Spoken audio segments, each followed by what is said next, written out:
गौर से सुन रहे हैं आप लोग? जवाब जैसा चाहिए वैसा नहीं आ रहा है। गौर से सुन रहे हैं ना आप?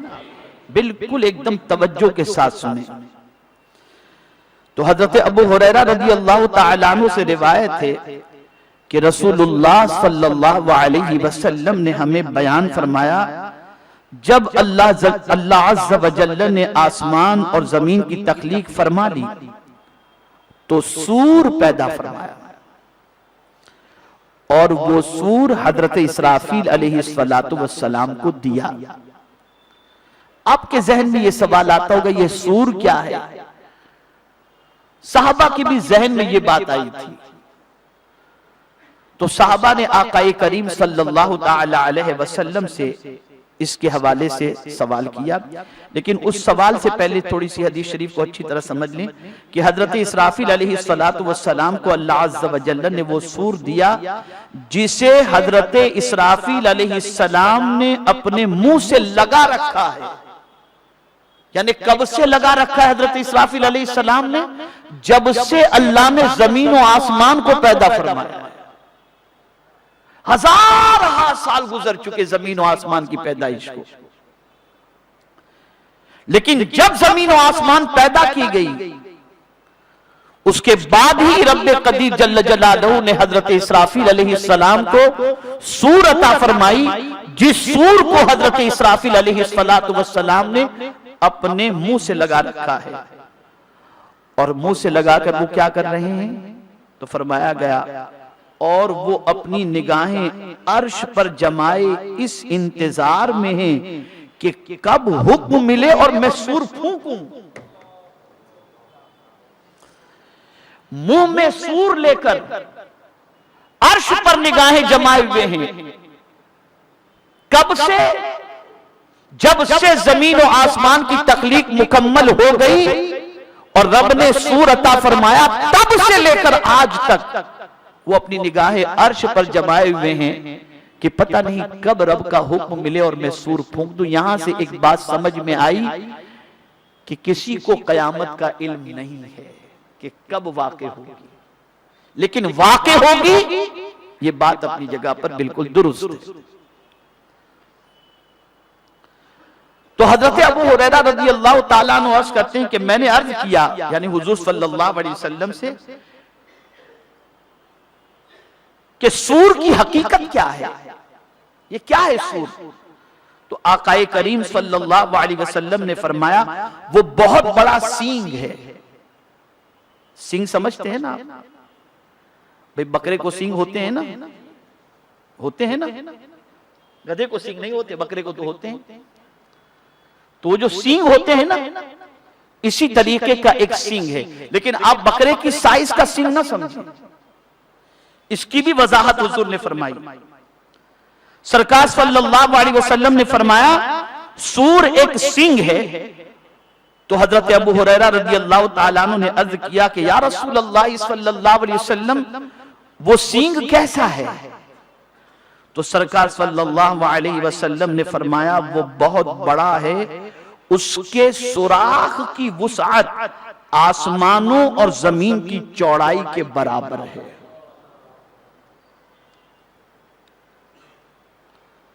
जो सूर हजरत इसराफील अलैहिस्सलाम मुंह में लेकर के मौजूद हैं, उसकी चौड़ाई का अल्लाह के रसूल सल्लल्लाहु अलैहि वसल्लम जिक्र फरमाते हैं कि जमीन और आसमान की चौड़ाई के बराबर है। उसमें 3 मर्तबा फूंका जाएगा। कितनी मर्तबा? बोलिए, 3 मर्तबा फूंका जाएगा। अब आप देखते होंगे बहुत सारी जगहों पर सींग में आदमी फूंकता है तो आवाज आती है, कभी बहुत शोर, बहुत जोर से आवाज आती है। तो उसी के हवाले से फरमाते कि उसमें 3 मर्तबा फूंका जाएगा।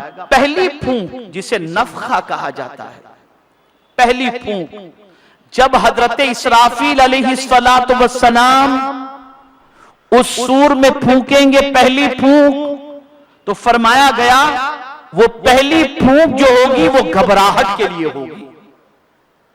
यानी जैसे ही हजरत इसराफील अलैहिस्सलाम वो सूर फूंकेंगे तो जितने भी इंसान हैं, जितनी भी मखलूक है, सारी मखलूक के अंदर घबराहट पैदा हो जाएगी।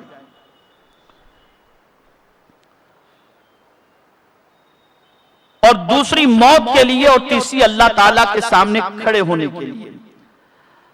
अल्लाह ताला हजरत इसराफील अलैहिस्सलाम को पहले नफखे का हुक्म देकर फरमाएगा कि घबराहट का नफका फूंको। उस नफखे से सब आसमानों और जमीन वाले घबरा जाएंगे, सिवाय उनके जिन्हें अल्लाह ताला महफूज रखना चाहेगा। अल्लाह ताला हजरत इसराफील अलैहिस्सलाम को हुक्म देगा इस नफखे को तवील कर दें, चुनाचे वो उसे तवील कर देंगे और कोई वक्फा नहीं रहेगा। उसी के मुतालिक अल्लाह अज़्ज़ व जल्ल ने कुरान मुक़द्दस में इरशाद फरमाया है, वमा यंजुरु हाउलाई इल्ला सयहतम वाहिदतम मा लहा मिन फवाक। और ये राह नहीं देखते मगर एक चीख की जिसे कोई फेरने वाला नहीं है। यानी कयामत के नफ़ख़े ऊला की जो उनके अज़ाब की मियाद है। सूर 3 बार फूंकी जाएगी। पहली बार जब सूर फूंकी जाएगी तो लोगों में घबराहट पैदा होगी, लोगों में बेचैनी पैदा होगी, लोग डरने लगेंगे आवाज सुन करके, ये आवाज किस चीज की है। इसी को परवरदिगार जल्ल जलालहू ने एक और मकाम पर इरशाद फरमाया है और इसकी वजाहत हदीस मुबारका में है। वजाहत ये है कि जब ये सूर फूंकी जाएगी और जो घबराहट वाली सूर होगी, जब ये सूर फूंकी जाएगी तो पहाड़ बादलों की तरह चलेंगे। जिस तरह बादल चलते हैं ना, ऐसे जो पहाड़ आपको नजर आते हैं ना, बड़े बड़े पहाड़ नजर आते हैं, वो अपनी जगह छोड़कर इस तरह से चलेंगे जैसे बादल चलते हैं। और जमीन अपने रहने वालों समेत खूब हिलेगी। जो जमीन पर मौजूद होंगे उनके समेत जमीन खूब हिलेगी और समंदर के भंवर में गहरी कश्ती की मानिंद हो जाएगी। यानी आपने समंदर देखा होगा, समंदर के अंदर कश्ती हो और कश्ती जो है भंवर के अंदर रह जाए। भंवर समझते हैं ना आप, उस भंवर में कश्ती जैसे आ जाए, इसी तरीके से जमीन जब हिलेगी तो उसकी पोजीशन ये होगी कि इंसान जो होंगे ना, उनकी पोजीशन ये होगी, जो जमीन पर होंगे तो वो जमीन की पोजीशन ऐसी बन जाएगी जैसे कश्ती समंदर के अंदर होती है, ऐसे जमीन की पोजीशन हो जाएगी जो मौजों के थपेड़ों की जद में हो और अपने सवारों समेत घूम रही हो, या फिर छत से लटकी हुई कंदील के मानिंद हो जाएगी जो हवा से हिलती रहे। इसी के मुतालिक अल्लाह अज़्ज़ व जल्ल ने कुरान मुक़द्दस में इरशाद फरमाया सूरतुन नाज़िआत के अंदर आयत नंबर 6, यौम तर्जुफुर राजिफा तत्बउहर रादिफा कुलूबुन यौमइज़िन वाजिफा, कि काफिरों पर जरूर अजाब होगा जिस दिन थरथराएगी थरथराने वाली, उसके पीछे आएगी पीछे आने वाली, कितने दिल उस दिन धड़कते होंगे। मेरे प्यारे आका सल्लल्लाहु अलैहि वसल्लम के प्यारे दीवानों, इसकी तफसीर में अल्लामा नईमुद्दीन मुरादाबादी अलैहि रहमा फरमाते हैं कि जमीन और पहाड़ और हर चीज नफ़ख़े ऊला से इस्तिराब में आ जाएगी और तमाम खल्क़ मर जाएगी।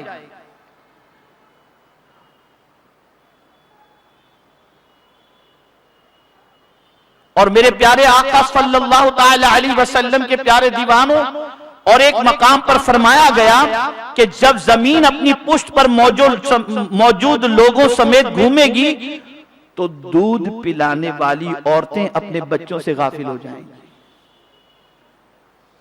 हमल वालियों के हमल गिर जाएंगे, बच्चे बूढ़े हो जाएंगे और शयातीन घबराहट के मारे भागते फिरेंगे, हत्ता के जब जमीन के कोनों पर पहुंचेंगे तो सामने फरिश्ते खड़े होंगे जो उनके चेहरों पर मारेंगे, जिसके सबब ये दोबारा पीछे भागेंगे और लोग भी एक दूसरे को पुकारते हुए दौड़ेंगे। उसके मुतालिक अल्लाह अज़्ज़ व जल्ल ने इरशाद फरमाया, यौमुत तनाद यौम तुवल्लूना मुदबिरीन, दिन हाँक पुकार का जिस दिन भागोगे पीठ फेर कर। लोग इसी हालत में होंगे।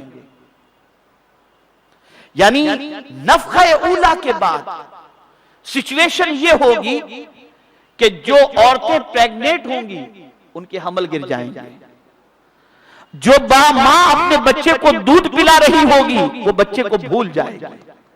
जो बच्चे होंगे वो बूढ़े नजर आएंगे। ए रसूल गिरामी वकार सल्लल्लाहु ताला अलैहि वसल्लम के प्यारे दीवानों, मैं आपसे एक सवाल पूछना चाहता हूं, क्या वो चीख सुनने की और उसको बर्दाश्त करने की ताकत किसी के पास है?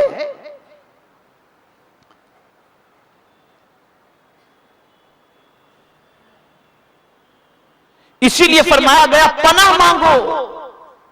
और आकाए करीम सल्लल्लाहु ताला अलैहि वसल्लम ने इरशाद फरमाया बादिरू बिल अमालि सालिहा, नेकी करने में जल्दी करो, नेकी करने में ताखीर मत करो। कयामत का किसी को इल्म नहीं, कयामत कब कायम होगी। एक आवाज की वजह से पूरी दुनिया पर जलजला तारी हो जाएगा। और ये अचानक, यानी आप सोचे मां दूध पिला रही होगी तो उस वक्त क्या मां को मालूम होगा कि ऐसी आवाज आने वाली है? मां को खबर भी नहीं होगी, हामिला औरत को खबर नहीं होगी। ए रसूल गिरामी वकार सल्लल्लाहु ताला अलैहि वसल्लम के प्यारे दीवानों, ये नफ़ख़े ऊला के बाद इंसानों की सिचुएशन होगी। दूसरे नफ़ख़े के बाद दो रिवायतें हैं। एक फरमाया गया एक नफ़ख़े के अंदर जमीन थरथराएगी और मौत भी वाक़ई हो जाएगी। एक ये है कि पहले ही नफ़ख़े के अंदर जमीन थरथराएगी और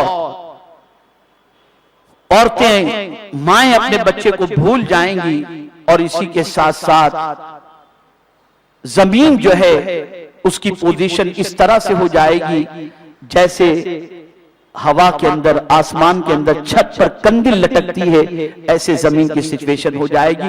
और दूसरी सूर जब फूंकी जाएगी उस वक्त सब मर जाएंगे। परवरदिगार पूछेगा हजरत इसराफिल से कोई बाकी है? तो अर्श उठाने वाले फरिश्तों का कहा जाएगा, जिब्रील अमीन का कहा जाएगा, तो कहा जाएगा कि इनको भी मार दो, ये भी मर जाएं। फिर हजरत इसराफिल की बारी आएगी, उनका भी यही हाल हो जाएगा। मेरे प्यारे आका सल्लल्लाहु ताला अलैहि वसल्लम के प्यारे दीवानों, अच्छी तरीके से ये बात जहन में रखो कि कयामत जरूर वाक़े होने वाली है, कयामत जरूर कायम होगी, कयामत से कोई बच नहीं सकता। और कयामत को कयामत क्यों कहते हैं? ये कयाम से बना है, इसके मानी खड़े होने के होते हैं। और कयामत के दिन हर आदमी अपनी कब्र से खड़ा होकर मैदान महशर में चलेगा, इसीलिए इसे कयामत कहते हैं। लेकिन वहां भी जैसे दूसरी सूर के अंदर सब मर जाएंगे और जब तीसरी सूर फूंकी जाएगी उस वक्त लोग अपनी अपनी कब्रों से उठेंगे। सबसे पहले मेरे आका अपनी मज़ार अक़दस से बाहर आएंगे, सिद्दीक़ अकबर और फारूक आजम को अपने साथ लेंगे, जन्नतुल बकी तशरीफ ले जाएंगे, वहां से गुलामों को लेंगे और उसके बाद फिर जन्नतुल माला तशरीफ ले जाएंगे और फिर वहां से अपने गुलामों को लेंगे और फिर मुस्तफा जाने रहमत सल्लल्लाहु ताला अलैहि वसल्लम मैदान महशर की तरफ बढ़ते हुए चले जाएंगे। ए रसूल गिरामी वकार सल्लल्लाहु अलैहि वसल्लम के दीवानों, जब कयामत हक है और अल्लाह की बारगाह में हम सब ने हाजिर होना है, हमने अल्लाह की बारगाह में हाजिरी के लिए और रब्बे कदीर जल्ल जलालहू की बारगाह में मुंह दिखाने के लिए हमने कौन से काम किए हैं? जब ये यकीन है कि कयामत वाक़ई होगी। अब यहां पर दो आयतें आपके गोश गुजार कर दूं और उसी पर मैं अपनी गुफ्तगू को वाइंड अप करता हूं। जाने वाले जो मैदान महशर में होंगे ना, उनके दो अंदाज कुरान ने बयान किए। कयामत में रब की बारगाह में जाने वाले दो किस्म के लोग होंगे, अंबिया, शुहदा, औलिया। उनकी शान तो अलग है, आम जनरल पब्लिक के हवाले से दो किस्म के लोगों की बात बताई गई। कुरान कहता है यौम नहशुरुल मुत्तकीन इलर रहमानी वफदा, कयामत के दिन मुत्तकीन अल्लाह से डरने वाले बंदे जन्नत की तरफ नहीं जाएंगे। कुरान कहता है इलर रहमान, रहमान की तरफ जाएंगे। किस तरह से जाएंगे? तो कुरान कहता है वफदा, आलम ये होगा अल्लाह उनका मेजबान होगा और ये अल्लाह के मेहमान बनकर अपने रब की तरफ जाएंगे। लेकिन ये कौन लोग होंगे जो दुनिया में अल्लाह से डरते थे, जो दुनिया में अल्लाह का खौफ दिल में रखते थे। या अल्लाह, अगर उस परवरदिगार का खौफ अगर आज मुसलमानों की जिंदगी में तलाश किया जाए तो मैं समझता हूं कि दूर तक अल्लाह के डर का पता नहीं मिलता, दूर तक अल्लाह के डर का पता नहीं मिलता। कहां रह गया अल्लाह का डर, कहां रह गया अल्लाह का खौफ? सब तो दिल से निकल गया।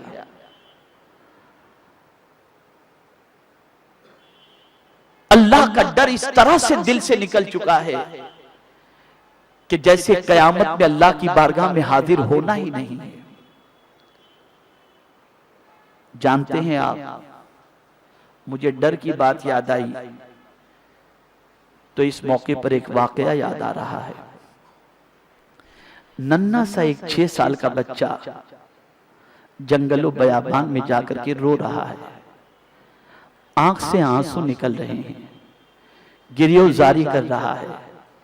तलाश करने के बाद उस बच्चे का पता चला, मां तलाश करती हुई, बाप तलाश करती हुई उस बच्चे के पास पहुंचे तो देखा 6 साल का बच्चा रो रहा है और अल्लाह से जहन्नम से बचने की दुआ कर रहा है। माँ बाप ने 6 साल के बच्चे से पूछा, बच्चे तूने जिंदगी में कोई गुनाह तो किया नहीं है, फिर तू इस तरीके से बिलख क्यों रहा है और जहन्नम से बचने की दुआ क्यों कर रहा है? जवाब सुनिए उस बच्चे का।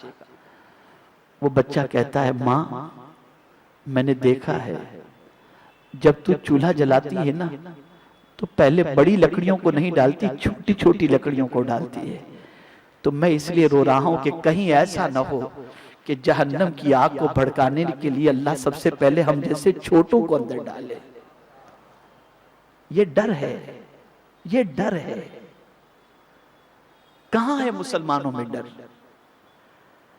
वो कौन सी बुराई है जो मुसलमानों की जिंदगी से वाबस्ता नहीं है? वो कौन सा पाप है जो आज मुसलमान अपनी जिंदगी में करते हुए नहीं दिखाई देते? डरो अल्लाह से, खौफ पैदा करो अपने दिल में अल्लाह का। अरे हमारे दामन में नेकियां नहीं है फिर भी हम अल्लाह से नहीं डरते। लेकिन जो 40 साल तक इशा के वुजू से फज्र की नमाज अदा किए हों वो गौसे पाक कयामत के तसव्वुर से लरस जाते हैं और कहते हैं, अल्लाह अब्दुल कादिर के गुनाहों को माफ फरमा दे। और अगर अब्दुल कादिर के गुनाह माफी के काबिल न हो तो कयामत के दिन नाबीना उठाना ताकि तेरे नेक बंदों को देकर वो शर्मिंदा न हो जाए। क्या कर रहे हैं हम? ये तूफान जो पूरी दुनिया में आ रहा है, मुसलमानों के लिए दुनिया तंग हो रही है। मुसलमानों के लिए सर छुपाने की कहीं जगह नजर नहीं आ रही। जहां मुसलमान है इस्तिराब में, बेकरारी में। हम अपने घर में रहकर मुतमईन नहीं, अपने घर में रह करके बेचैन हैं। मैं जब सोचता हूं तो मेरी अक्ल दंग रह जाती है कि गौसे पाक गरीब नवाज जंगलों बयाबान में अकेले चले जाते थे लेकिन उनकी जिंदगी में इत्मीनान नजर आता है। या अल्लाह ये इत्मीनान क्यों था? तो जवाब मिलेगा, नादान वो हमसे डरते थे इसलिए कायनात की हर चीज का डर हमने उनके दिल से निकाल दिया था।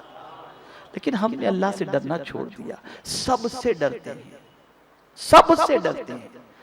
तंगदस्ती से डरते हैं, बीमारी से डरते हैं, हादसे से डरते हैं, प्रोपेगेंडे से डरते हैं, दुश्मनों से डरते हैं, अंधेरे से डरते हैं, सब चीजों से डरते हैं। नहीं डरते तो सिर्फ खुदा से नहीं डरते, सिर्फ खुदा से नहीं डरते।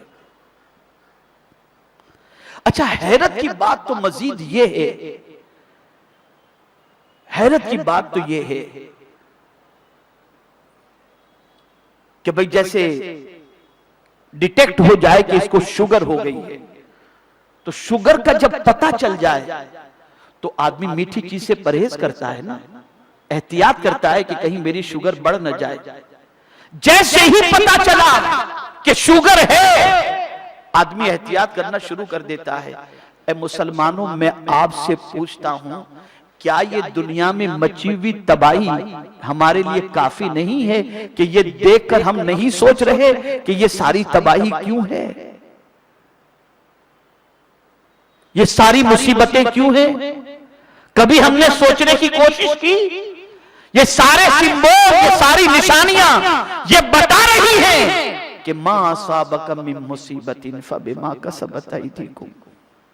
कुरान कहता है जो मुसीबतें तुम्हें पहुंचती हैं वो तुम्हारे हाथों की कमाई है। वह याफू अन कसीर, और बहुत सारे गुनाह को तो अल्लाह यूं ही माफ फरमा देता है। क्या कर रहे हैं हम, किस तरफ जा रहे हैं? तो कुरान कहता है यौम नहशुरुल मुत्तकीन इला रहमानी वफ्दा, मुत्तकीन क़यामत के दिन मैदान महशर में रहमान की तरफ इस हाल में जाएंगे कि रब मेजबान होगा और ये मुत्तकीन अल्लाह के मेहमान होंगे। जो मेहमान चाहेगा मेरा मौला उसे अता फरमा देगा, कि ये मुत्तकीन के लिए। और दूसरी कैटेगरी बताई गई, वनसूकुल मुजरिमीन इला जहन्नम विर्दा, और मुजरिमीन को, पाप करने वाले को, कुफ्र करने वाले को, गुनाह करने वाले को, शिर्क करने वाले को जहन्नम की तरफ घसीट कर लेकर के जाया जाएगा। आज आग की मामूली सी चिंगारी हम बर्दाश्त करने की ताकत नहीं रखते, तो क्या कयामत के दिन जहन्नम की आग को बर्दाश्त करने की ताकत रखते हैं? हदीस मुबारका में है कि जहन्नम को अगर सुई के सुराख के बराबर, जहन्नम का दरवाजा सुई के सुराख के बराबर अगर खोल दिया जाए तो पूरी दुनिया जल करके राख हो जाए। पूरी दुनिया, उसमें मुजरिमीन को डाला जाएगा। जब एक खाली दरवाजा सुई के सुराख के बराबर अगर दरवाजा खोल दिया जाए जहन्नम का, तो पूरी दुनिया जल करके राख हो जाए। जब उसकी इतनी सी सुराख के खुलने पर उस आग की इतनी ताकत है, तो मुझे बताओ जब आग के अंदर ही डाला जाएगा तो इंसान का क्या हाल होगा? डरो, गुनाहों से तौबा करो। ये वक्त तौबा का है, ये वक्त इस्तिग़फ़ार का है, ये वक्त गुनाहों से बचने का है, ये वक्त रुजू इल्लाह का है, ये वक्त इनाबत का है। आज हमने अगर नहीं सोचा और आज अगर हम नहीं संभले तो मेरे प्यारे आका सल्लल्लाहु अलैहि वसल्लम के प्यारे दीवानों, हमने इलेक्ट्रॉनिक मीडिया और प्रिंट मीडिया में तड़पती हुई लाशें भी देखी हैं और बम के धमाकों से उड़ते हुए मकान और लरसते और कांपते हुए इंसानों की लाशें भी हमने देखी हैं। ए रसूल आज़म के दीवानों, अल्लाह की तरफ से कोई इम्तिहान आए इससे पहले अल्लाह की तरफ रुजू कर लें, तौबा कर लें और गुनाहों से अल्लाह की बारगाह में सच्चे दिल से माफी मांग लें। कयामत यकीनन वाक़ई होगी। मैंने आज बहुत मुख्तसर कयामत कैसे कायम होगी इस पर गुफ्तगू की, इसलिए कि सुबह से मुसलसल सफर में यहाँ आने से पहले फिर एक बयान तो मुकम्मल तौर पर आज इस पर गुफ्तगू नहीं हुई, लेकिन फिर इंशाअल्लाह इस मौजू को मजीद में आगे बढ़ाऊंगा और इंशाअल्लाह आपके सामने पेश करने की सआदत हासिल करूंगा। हो सकता है आपके जहन में ये बात आई हो कि ये टॉपिक क्यों शुरू किया जा रहा है, तो वजह बता दूं। मक्की दौर में जो 13 साला दौर है, उस दौर में जितनी भी आयतें नाजिल हुई, ज्यादातर आयतें और रसूल आज़म सल्लल्लाहु अलैहि वसल्लम की तालीमात का ज्यादातर महवर तौहीद और आखिरत रहा। गुफ्तगू का महवर।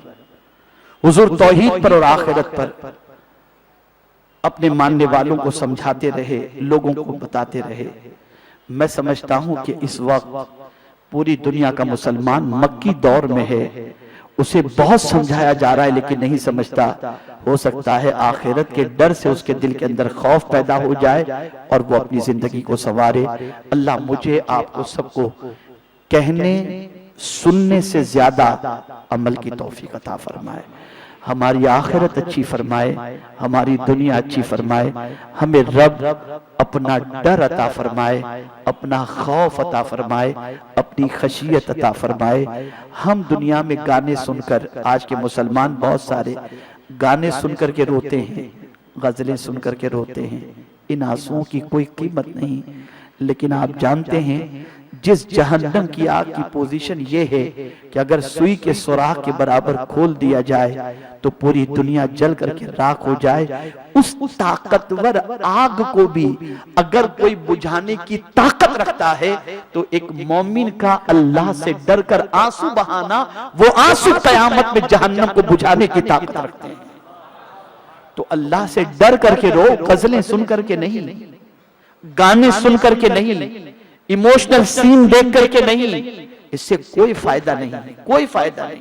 कुरान सुन करके रो, नाते मुस्तफा सुन करके रो, हदीस मुस्तफा सल्लल्लाहु अलैहि वसल्लम सुन करके रो, अल्लाह के डर से रो, इसलिए कि ये रोना अल्लाह की बारगाह में मकबूल भी है, मंजूर भी है, और इस रोने के एवज में अल्लाह रब्बुल इज्जत जल्ल जलालहू दुनिया और आखिरत में कामयाबी अता फरमाए।